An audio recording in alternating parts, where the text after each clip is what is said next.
Estamos de vuelta con Carlos Huamanto Mesilla, él es CEO de DN Consultores y vamos a hablar ahora sobre la agenda en el sector telecomunicaciones. Buenas noches, bienvenido Carlos a Punto Económico. Buenas noches Luis, un gusto.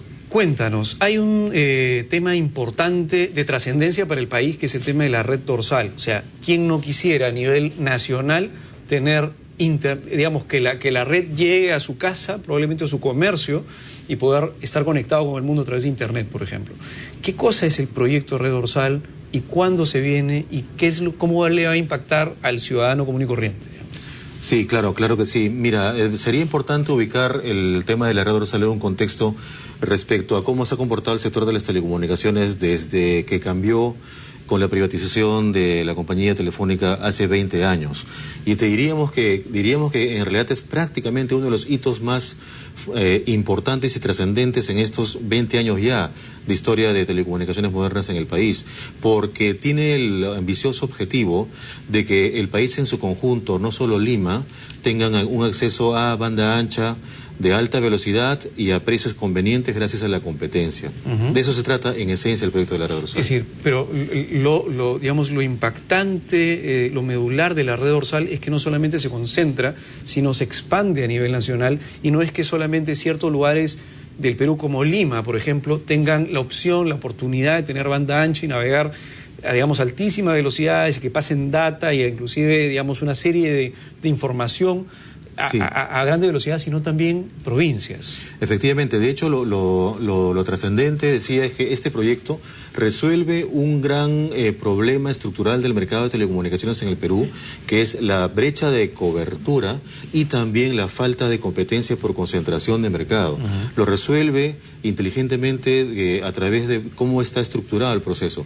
Y en síntesis, ¿en qué consiste? Consiste en que va a haber un operador que sea adjudicado, que reciba un subsidio para expandir la red, y además este operador deberá ser neutro, deberá ser un operador que se dedique exclusivamente a ese servicio y no tenga otros servicios con los que compita con los otros operadores en el mercado. Entonces, de eso se trata, y la verdad es que ese es un momento muy sensible para este proyecto, porque Perú, tal como hemos mencionado antes, goza la poco honrosa posición de ser uno de los países que están a la cola en Sudamérica en tarifas de banda ancha y en penetración de banda ancha, y más aún en calidad, cosa que todos vivimos. ¿Cuándo se va a hacer digamos, la acción de este proyecto al privado que tome la Red Dorsal? Sí, dado todo el contexto, veamos cómo está el proceso. Digamos que este año, junto con la próxima licitación de 4G, son dos proyectos que en conjunto son muy importantes para el sector y para los ciudadanos de a pie, en el fondo, ¿no? Entonces, este proceso está pensado para que concluya con la adjudicación en octubre. Y en estos últimos meses, en las últimas semanas, han sido publicados por parte del Ministerio o de Proinversión, la agencia dedicada a la promoción de la inversión privada, algunos documentos que corresponden a este proceso. Por ejemplo, las bases del concurso para la selección del operador. Entiendo que tienes ahí algunas observaciones con respecto a cómo han salido las bases. Sí, claro que sí. ¿Cuáles son algunas de ellas? Entonces, el punto es que, dada la importancia que tiene este proyecto para los peruanos, la idea es aportar al Ministerio, a la autoridad, con algunas ideas que sirvan para que sea un caso de éxito. Lo importante es que sea un caso de éxito en dos momentos: en el momento de la adjudicación y en el momento en que durante los 20 años este proyecto realmente funcione y sirva para lo que está pensado. Entonces, para el propósito del concurso, el operador debe ser neutro. Entonces, nosotros por ahí hemos traído alguna información que de repente la pueden poner en pantalla. Sí, condiciones ¿Cuáles son las condiciones de los postores? Entonces, allí vamos al primer cuadro, por favor, para ver las condiciones de los postores sobre la red. Sí, entonces allí hemos resumido en una lámina el texto de las condiciones que deberá cumplir el operador dorsal. Y en el segundo punto mencionan en el segundo punto mencionan que no podrá prestar a través de algunas de sus empresas vinculadas el servicio portador que preste el concesionario en los lugares donde deba desplegarse la red dorsal. Eso, traducido en simple, significa que quien dé lo que se llama el transporte de telecomunicaciones entre ciudades no puede tener otra empresa al costado que pueda hacer ese mismo negocio para un segmento rentable. Se dedica exclusivamente a eso en todo el país. Entonces, eso pareciera sugerir que un operador como Telefónica quedaría excluido de poder participar en el concurso. Entonces, en eso daría alguna luz del operador neutro, pero la cuestión es que el reglamento de la ley que sostiene este proyecto que fue emitido hace un año. La ley fue emitida hace un año, pero el reglamento todavía no. Entonces sería muy importante que este texto, que puede ser ambiguo, sea aclarado con el reglamento. Entonces es importante que el operador sea neutro. Eso es para lo de hoy.